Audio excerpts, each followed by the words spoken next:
अनैतिक संबंधामधून गर्भपात होणे ही समस्या अलीकडच्या काळामध्ये सर्वसामान्य झालेली आहे. वासनेपोटी जीव जन्माला घालणे आणि त्या जीवाला मातेच्या गर्भामध्येच मारणे हा अलीकडच्या काळामध्ये फॅशन झालेली आहे, अशा प्रकारे म्हणावं की काय, इथपर्यंत हा संपूर्ण प्रकार वाढलेला आहे. मावळ तालुक्यामधून जी घटना समोर येते ती घटना अतिशय हृदयद्रावक आहे. कारण एका मातेला किंवा गर्भवती मातेला गर्भपात करतेवेळी जो मृत्यू आलेला आहे आणि त्याच्यानंतर तिच्या दोन्ही मुलांना मारून टाकण्यात आलेला आहे, हा संपूर्ण प्रकार आपण बघणार आहोत. त्याचबरोबर गर्भपाताविषयी काय नियम आहेत किंवा कुठल्या परिस्थितीमध्ये गर्भपात करू शकतो ही गोष्ट देखील आपण या ठिकाणी बघणार आहोत. नमस्कार, कारनामा मराठी क्राईम स्टोरीमध्ये मी वैभव आपल्या सगळ्यांचं स्वागत करतो. सध्याच्या प्रिंट मीडियामध्ये असेल, सोशल मीडियामध्ये असेल, ही घटना अतिशय जास्त प्रमाणामध्ये जिची चर्चा होते. कारण याचं तसंच आहे. एका 37 वर्षीय व्यक्तीचं, ज्याचं नाव आहे गजेंद्र दगडखैर, याचं एका 25 वर्षीय महिलेसोबत प्रेमसंबंध होते. तिचं नाव आहे समरीन.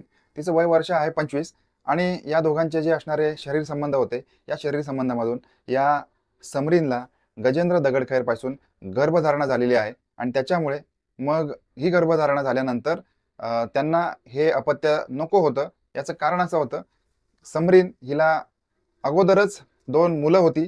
एका मुलाचं नाव आहे निसार, ज्याचं वय वर्ष आहे 5. दुसऱ्या मुलाचं नाव आहे इजान, त्याचं वय वर्ष आहे 2. आणि अजूनही तिसऱ्या वेळेला तिचं गर्भधारणा राहिल्यामुळे आणि अनैतिक संबंधामधून गर्भधारणा राहिल्यामुळे मग त्यांना गर्भपात करायचा होता. त्यावेळेला मग म्हणजे आता हे पती पत्नी नव्हते, त्याच्यामुळे मग त्यांना कुठल्या तरी ठिकाणी जाऊन गर्भपात करावा लागणार होता आणि समाजापासून अंधारामध्ये राहून किंवा थोडंसं बाजूला जाऊन गर्भपात करायला लागणार होता. त्याच्यामुळे मग त्यांनी कळंबोली इथलं अमर हॉस्पिटल या ठिकाणी तिचा गर्भपात करायचा ठरवलेला आहे. याचं कारण असं होतं की मधला जो एक एजंट महिला होती, या एजंट महिलेला यांनी पकडलेलं होतं. हा संपूर्ण प्रकार घडलेला आहे तो 6 जुलै ते 9 जुलै या दरम्यानच्या काळामध्ये. 6 जुलै रोजी या महिलेसंदर्भामध्ये ही महिला बेपत्ता असल्याची तक्रार पुण्याच्या तळेगाव पोलीस स्टेशनमध्ये तिच्या नातेवाईकांच्या मार्फत दाखल करण्यात आलेली होती. आणि या दरम्यानच्या काळामध्ये अमर हॉस्पिटल कळंबोली या ठिकाणी तिथल्या डॉक्टरांच्या आधिपत्याखाली हिचा गर्भपात झालेला होता. परंतु त्या गर्भपाताच्या दरम्यान तिला असह्य अशा वेदना होत होत्या आणि या वेदनेमुळे त्या महिलेचा मृत्यू झालेला होता. हॉस्पिटलमध्ये जाताना गर्भपात करण्यासाठी म्हणून गेलेली समरीन येताना मात्र निश्चित पडलेली होती, मृत पावलेली होती आणि तिचं बाळ देखील, पोटातलं बाळ देखील मृत पावलेलं होतं.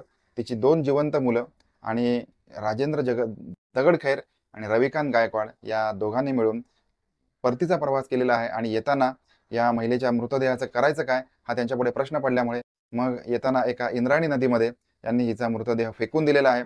आणि मृतदेह फेकताना तिच्या दोन्ही मुलांनी हे सगळं बघितलेलं आहे. आपल्या आईला हे व्यक्ती पाण्यामध्ये टाकतात हे बघून त्यांना भावना अनावर झाल्यात आणि ती मुलं रडायला लागलेली आहेत.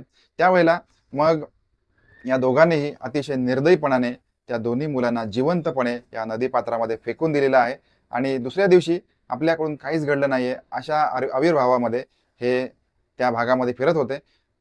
पोलिसांकडे जी तक्रार दाखल केली होती, या तक्रारीनुसार मग पोलिसांनी या महिलेचा जो मोबाईल फोन आहे याचा CDR काढलेला आहे. आणि CDR काढल्यानंतर काही गोष्टी पोलिसांच्या लक्षामध्ये आलेल्या आहेत की राजेंद्र दगडखैर आणि समरीन यांचे वारंवार टेलिफोन कॉल होत होते. त्याचबरोबर रविकांत गायकवाड आणि राजेंद्र दगडखैर यांचे देखील टेलिफोन कॉल आढळून आलेले आहेत. त्याच्यामुळे दोघांना ताब्यात घेऊन मग यांच्याकडे सखोल चौकशी केली. त्या दरम्यान यांनी अतिशय उडवाउडवीची पोलिसांना उत्तर दिलेली होती. परंतु पोलिसी खाक्या दाखवल्यानंतर या दोघांनी त्यांचा गुन्हा कबूल केलेला आहे.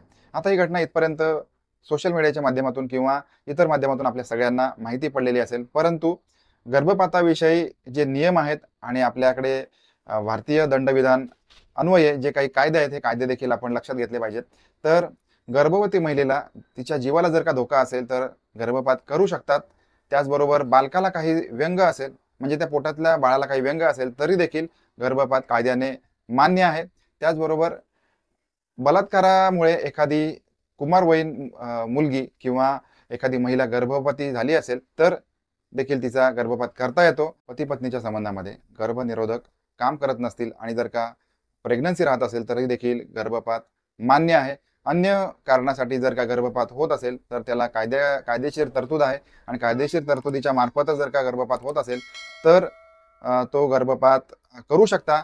त्याच्यासाठी कायद्याचा आधार घेणं गरजेचं असतं. कायद्याचा आधार न घेता केलेला गर्भपात हा क्राईम आहे आणि हा एक दखलपात्र गुन्हा आहे. त्याच्यामुळे आपल्याकडे दंडविधानामध्ये याला योग्य अशी शिक्षेची तरतूद आहे. याची आपण सगळ्यांनी नोंद घेतली पाहिजे. आता या संपूर्ण घटनेबद्दल किंवा या अनैतिक संबंधाबद्दल आपलं मत काय आहे ते जरूर कळवा. भेटूया पुन्हा एकदा रात्री बरोबर 9 वाजता नवीन क्राईम स्टोरीमध्ये. तोपर्यंत आपापली काळजी घ्या.